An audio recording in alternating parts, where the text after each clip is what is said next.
Dakgalbi time. This is a spicy chicken stir-fried in a large pan, which is often in a cast iron pan.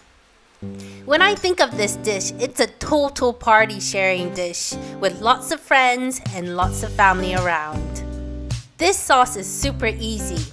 The golden ratio is 1 to 1 to 1 to 1 to 1 to. You get it, right? Get a measuring cup or a spoon, and all you need to do is to make sure you put in equal measurements of all ingredients.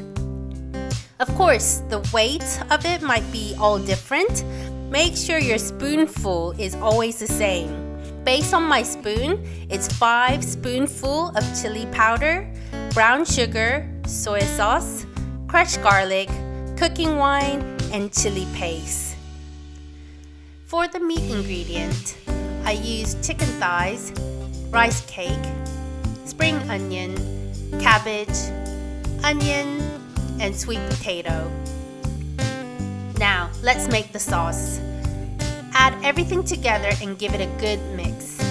I would recommend making the sauce in advance and let it marinate for at least 3 hours in the fridge. Wash the chicken thighs and soak the chicken in milk to tenderize and reduce the smell for 15 minutes. Chop the cabbage and onion in long strips. The spring onions as well, and when you get to the white part, cut them into half. De-skin the sweet potato and cut them into strips too. Drain the milk and wash the chicken once more. Cut the meat in large bite size. Add the chopped vegetables with the chicken, get the sauce from the fridge, and drop a large dollop of sauce. Give it a good mix. When you look at it and it looks, is this too much? Then add a bit more. You need a good enough sauce for this recipe. A drizzle of sesame oil and a sprinkle of toasted sesame seed will help you with the finishing.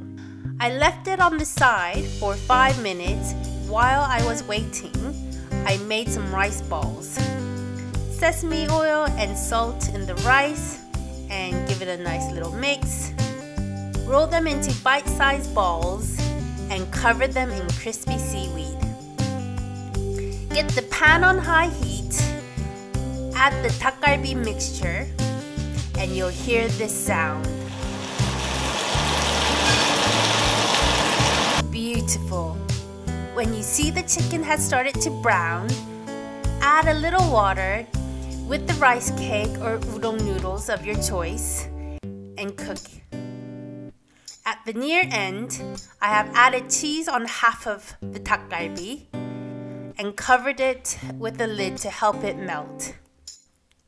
짜잔! Dakgalbi, spicy stir-fried chicken K-style. You can cook this dish in the middle of the table like a Korean barbecue party. The cheese was most satisfying as you pulled it off the pan. I was too full, but at the end you can mix a bowl of rice and make fried rice like we did in tteokbokki. Thank you for watching, and we'll see you next time. 안녕!